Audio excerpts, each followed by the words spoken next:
Ayan, mga nagdatingan na yung mga bisita niya. Ayan na, yaman na, mga bisita niya. Ayun na, ayan, daming handa. Ayan, grabe.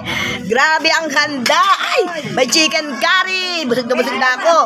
May adobo. Adobo nga ba yan? Adobong manok. Ayan. Tapos may pansit. Naku, Diyos ko, hindi ko na kaya. Busog na ako, suko na ako. Tapos may carbonara. Ayan. Happy birthday! Belio Epor. Yan. Epor Auditor Belio. Sana maraming birthday pag dumating kayo together with your husband to be. Ayan. Sana dumami pang anak ninyo. Mga anak. Sana dumami pang anak ninyo ang supling nyo. Ayan na. Parang mga anak ha. Ilang bang anak ang gusto mo, pe? 10. Kaya pa kaya? 10 daw. Parang di yata kaya eh. 10 daw kayang ba bigay kay Mayon? Kaya pa yan. Kaya pa? Baka 20 putok na, sumuko na. Grabe, ang saya-saya, ang daming handa, ang daming pagkain. Ako yung kakainin ko ha. Yung kakainin ko, ibabalot ko na lang kasi busog na ako.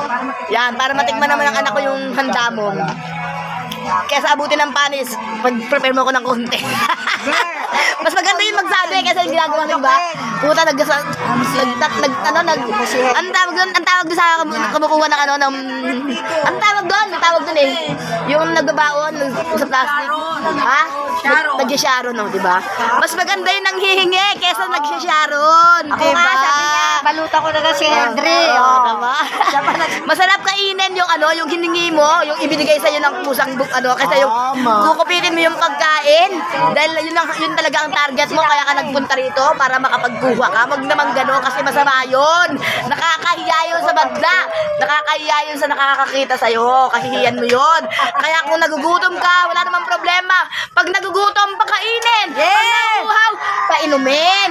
Ngayon, pag nagugutom, manghingi. Sigurado naman, hindi naman madadamot yung tao na nag-invite sa'yo para hindi ka pagbigyan. Kasi alam naman nila na meron kang mga anak na pwede mong pagbigyan. Kasi katwiran din naman nila, kaya siya mapanis, ipakain. So, walang problema na magsabi ng totoo. Kesa, mag-sharon kayo. Ang motibo nyo, kaya umating kayo sa ganito, para makapandukot, masama po yun. Diba? Kaya, welcome sa Epor Family Friends Forever. Ayan, ito ang isang ating ka-Epor. Ito na, dumating na ang pagkaganda-ganda, ang nag-iisa, Epor Rosario Pastri.